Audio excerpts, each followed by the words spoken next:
This week on the Rutledge Perspective, we're talking about solutions as a part of leadership and service.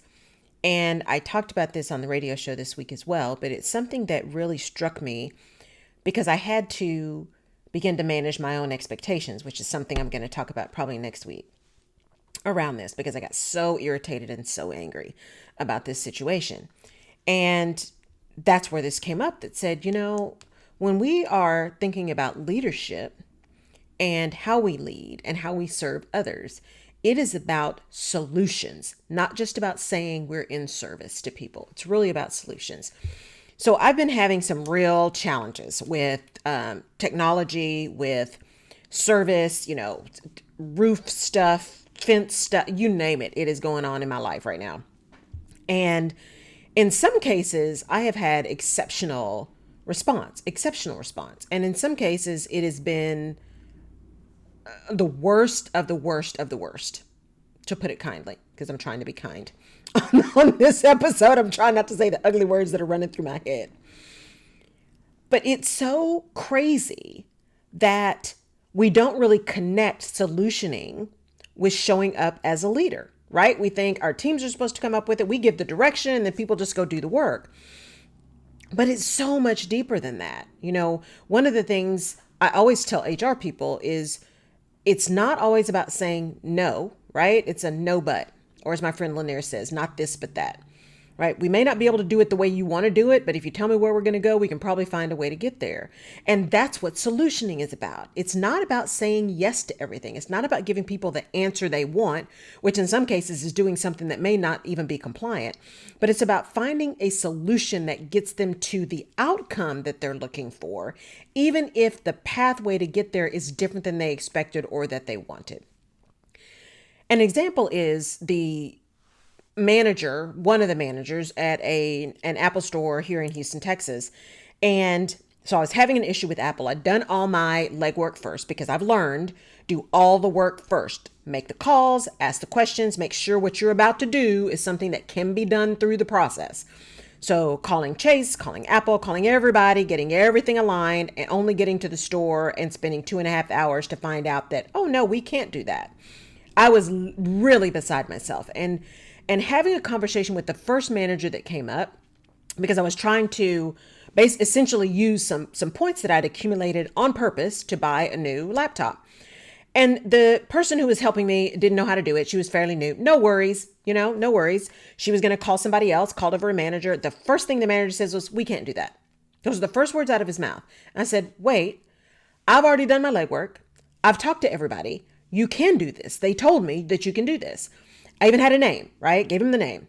Well, I'm a manager. I've never heard of this. That's not something we could do. And I said, but you can. So perhaps there is something that you don't know yet because you don't know everything. Maybe there's something that you don't know because I literally just talked to people before I even got in my car to come here. And this is the second store. And he proceeded to just, no, we can't. And finally I said, you know what? I can't talk to you anymore. You're making my nerves bad.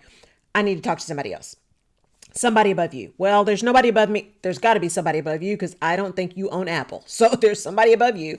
I need to talk to somebody else. Well, I can get you another manager, but they're going to tell you the same thing I'm telling you. I don't care. I just can't talk to you anymore. Just give me somebody else. But this time I'm just trying to maintain some semblance of decorum. The other manager came up and told him the same story, told him the same spiel. His response was not no. His response was, you know what? I've been a manager here for 6 years. I have never heard of that before. Normally it gives us what our options are, but you know what? I don't know everything. Let's see what we can find out. My blood pressure went down. My ears pricked up because I thought I actually have someone now who's at least listening to me. So, of course, the other manager's standing beside him. They start kind of looking at some things. I have my app from the bank on the thing, which I'm not going to sign into my bank account on an Apple Store computer by any means. So we go through a whole lot of things. He even finally says, you know what? Let's just call them. Let's call them together. I said, great. Let's see if we can get Esther again, because Esther's the one that told me we could do this.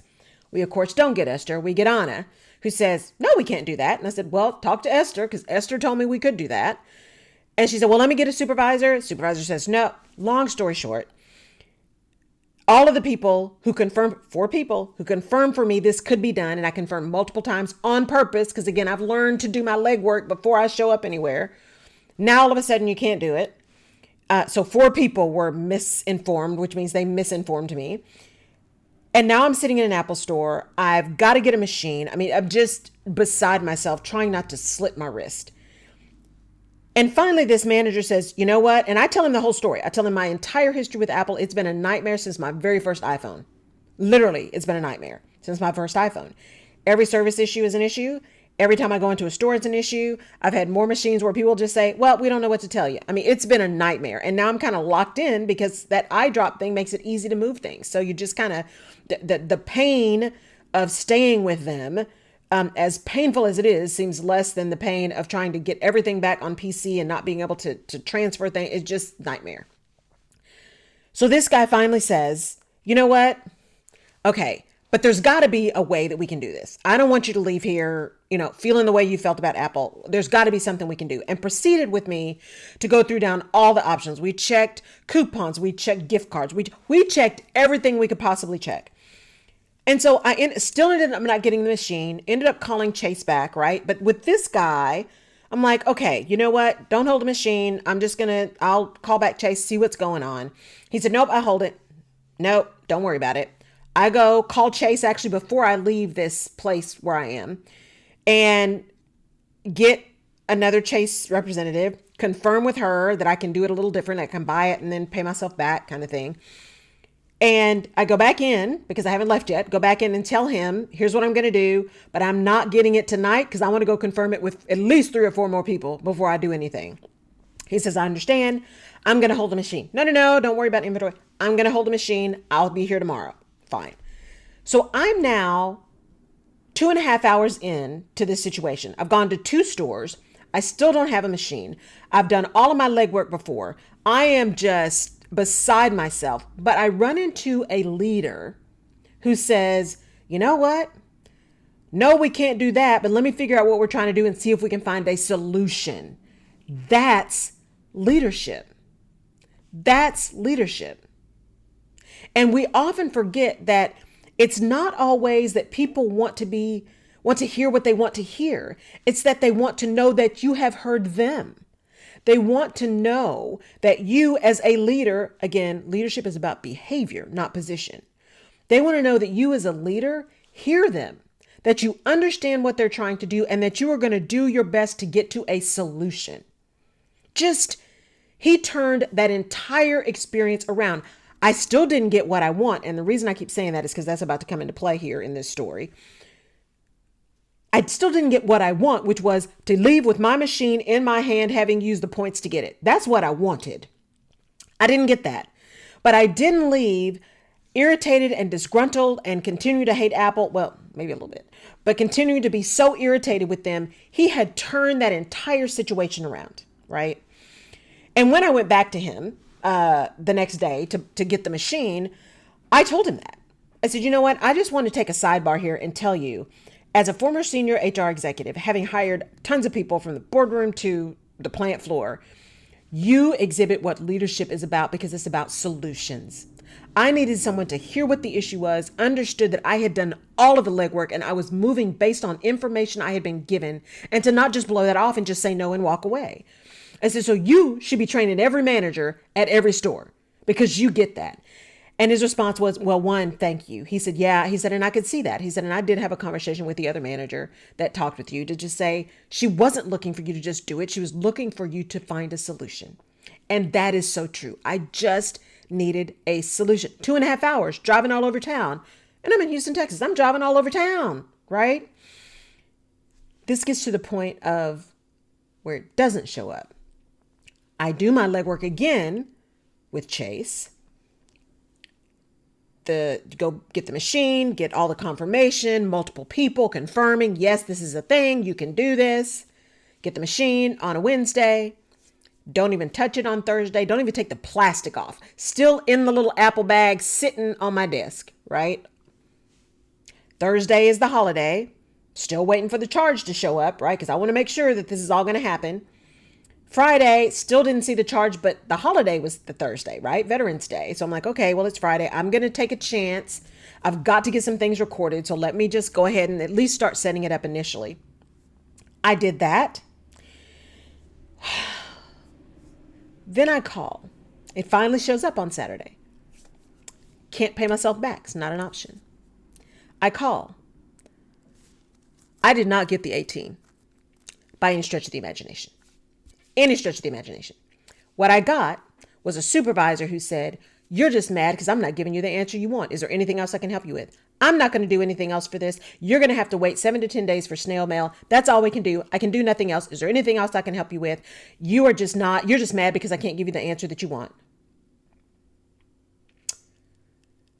I thought I was literally going to have a coronary. I was so angry and no recourse, right? Huge organization. Clearly they don't care. Clearly someone who does not need to be in customer service, much less a supervisor in customer service, because his perspective was, I don't know what to tell you. I'm following the process. I'm going down the checklist. It's going to be 7 to 10 days. He didn't hear anything that I said. Not a single thing. Now, mind you, I talked to 5 people on Saturday. 5 people at Chase and could not get a satisfactory response. Then I sent an email. The email response wasn't satisfactory either. Again, I'm not looking for you to change your whole way of doing things. This is pretty simple. It's not rocket science. It's not open heart surgery. We are not delivering babies here, right? We are trying to make sure that we can continue to use what you have committed that I can use. And that should not take 7 to 10 business days to figure that out. Complete opposite. And so I responded and I let them know how upset I was, knowing that, as big as they are, they don't care. But here's the issue. The bigger you get, so if you're running your own business and you're continuing to build that business, don't lose sight of solutions. Don't lose sight of what your customer actually needs. That's the thing as entrepreneurs. What is the solution that you are providing? What is the problem that you're solving and how do you solve it? But these organizations get so big, or departments get so big. What is the solution that your teammate needs? What is the solution that the person who's on your team that you're leading needs in order to do their job? What is the solution that the customer needs? How do you fix the problem that they're having? HR people, this is around benefits. When benefits get jacked up, when payroll gets jacked up, how do you fix it? And I can attest to this because I had a vendor that completely screwed up a payroll transformation. It was horrendous and I lit them up to the sky and we fixed it. My team stayed all night. We had to do paper checks. I mean, it was a freaking nightmare, but people were going to get paid. We were not going to miss a payroll. And then we made the vendor hold themselves accountable for their screw up, right? But that's because they had lost sight. One, they had overcommitted. They saw money. They saw dollar signs, right? The salespeople who don't have to do any kind of implementation saw dollar signs. They saw, oh, this is a spinoff of a bigger company. If we can get in early, right? They weren't listening to what we needed. They weren't listening to the situation we were in. And therefore, they overpromised and underdelivered. And then couldn't find a solution that was satisfactory. And the same thing, we got the D team. Right? Because then all of a sudden they couldn't figure it out. Oh, by the way, you're not quite as big as these other organizations, right? So you don't get the A team, you get the B team. Until we got a fantastic account manager who I would recommend wherever, and I know she's left the organization now. She is phenomenal. So if you're looking for a payroll vendor, let me know and I'll connect you to her. But she turned it around because she was about solutions. She recognized, as an old CEO told me, if we screw it up, we're going to apologize and we're going to make it right. If we didn't, we'll see you in court, right? But if we apologize, we're going to make it right. That's what people are looking for. They're looking for solutions. And as leaders, it's the solution that builds the trust. It's the execution and the ownership of the mess up and the desire and the ability to figure it out. All of these customer service people, tech support, this is why people lose their minds. Because you hire people into these customer service arenas that are probably really, really good people into these really difficult jobs. And not everybody is a good fit for customer service. So don't just hire somebody because you're desperate to get butts in the seats, because that's what happens. You get really great people, but they're not the right fit because not everybody can manage the challenges of customer service. And so it's important for you to understand that that whole customer service piece is that face to your customer. That's where you build customer loyalty. That's where you get the reviews that say, they didn't answer my question, but I tell you what, I will never buy anywhere else because of the way they treated me. As Maya Angelou said, people will remember. They may not remember what you say, but they will remember how you treated them. People will remember how you treated them. Customers will remember how you treated them. People who work for you will remember how you treated them. People you work for will remember, you will remember how they treated you, right? People remember how they felt. And if you are willing and able to think about solutions, if you are willing and able to listen actively, to understand the problem and to be creative around those solutions, you can build all kinds of loyalty that you couldn't even imagine. So how about we stop taking these huge customer service organizations and giving them a checklist that starts with, did you unplug it and plug it back in? There is nobody on this earth that doesn't know that that's the first thing to do. Stop it. Just stop it. Stop sending people through that madness, because if they're at the point where they're actually calling tech support, they're already at the end of frayed nerves. They're already there, right? So how about you give and train your tech support people, your customer service people to be solution oriented? Yes, give them some things to do. Give them some things to check out. Give them some things to really go to do the problem solving thing, because there's some technical aspects of the machine or technical aspects of the product, right? Of the process. There are some things around it that are through experience, things that could be what's going wrong. Absolutely. That makes sense. But teach them to listen to the customer that's on the other side of the phone. So when somebody like me calls and says, you know what, I know you got lists 1 through 52. I need you to start at 14 because I've already unplugged stuff. I've redone stuff. I've closed stuff down. I've done all of that. So we need to start at number 14. And if you can't start at number 14, I completely understand, because they're probably managing your performance on whether you started at 1. So I will hold, just get me to a supervisor. No hard feelings. I get it, right? Let people think. This is why we've gotten intellectually lazy, right? This is why we don't get to places where we want to get, because we have trained people not to think. We've trained them not to be innovative. We have started punishing them when they figure out a different solution than the one we wrote down on the paper. And we are missing out on amazing creativity. Stop measuring how long people take on each phone call. Stop it. Because what are you measuring? You're measuring how long they're on the phone call, but that person may be the top of the leaderboard. They get every call done in 2 minutes, but not any customer that they talk to is satisfied, right? What is the outcome? Is the outcome that you want people on the phone no less than 2 minutes, or is the outcome that you want satisfied customers? And you got to be honest with yourself about that. Right? You got to be honest with yourself, because what gets measured gets done. If what we're telling people is we're going to put everything on a leaderboard and we're going to watch how long you're on a call, they're going to do their best to get people off the phone as quickly as possible. Doesn't matter if they solve the problem. They're just trying to move them off the phone. How about you take 6 months? As I said this morning, right? Take 6 months. Study. Tell people, this 6 months, we want you to do whatever's necessary to solve the problem of the person on the phone to the best of your ability. That's what we want, right? We want you to be as efficient as possible, because we're doing a test. We're trying to figure out how long. So please don't, intentionally take 45 minutes to do something. But we want you to genuinely do your best to solve the problem, right? Listen to phone calls, those kind of things. Do that for 6 months. What's it going to cost you, right? Do that for 6 months. And then use that data to determine how long on average does it really take to solve our customer's problem, and then back that into how many people do we need on the phones for what kind of period of time, what kind of shifts, as opposed to going with maybe your finance people telling you we only have this much for payroll, so you're going to have to cut heads, because that's what happens. We got to cut heads. And then you got people on the phone for 2 minutes and unsatisfied customers. Leadership is about solutions. Leadership is about listening to the problem at hand and providing an answer that gets people to the outcome that they want, even if the path to that outcome is not what they expected. How about just try it? Just try it and see what happens the next time. Thank you so much for tuning in this week on the Rutledge Perspective. As you can tell, I've been fired up about this issue, about service and solutions. I would love to hear from you. I'd love to hear your stories. How have you been able to get over the anger and the irritation and the frustration at some of this stuff? How can we use that and pass it on to other people who have had the same kind of irritation? And maybe we can all get to a place where customer service truly does put the customer back at the center, because it's about all stakeholders, not just shareholders. Have a fantastic week. Go out and find some solutions for people, because I know you got it in you. Use your creativity, use your innovation. Go blow somebody's mind and how creative you can be.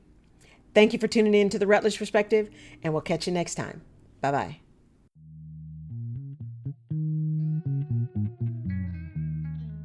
You've been watching the Rutledge Perspective. Thank you for tuning in. If we have given you a different perspective, or if you've learned something new that you hadn't thought about before, please subscribe to the Rutledge Perspective podcast where you get your favorite podcasts, and give us a like on iTunes or Google Play or Stitcher. We really appreciate it. And your feedback is important as well, as we use that to inform our next episodes. You can also head over to my website, laurelrutledge.com, and download a freebie called Where's My Mojo that can really help you get out of your rut or maybe talk you back off that ledge of frustration. You can also find previous episodes of the Rutledge Perspective on laurelrutledge.com. I really appreciate your tuning in. Thank you so much, and we'll see you next time.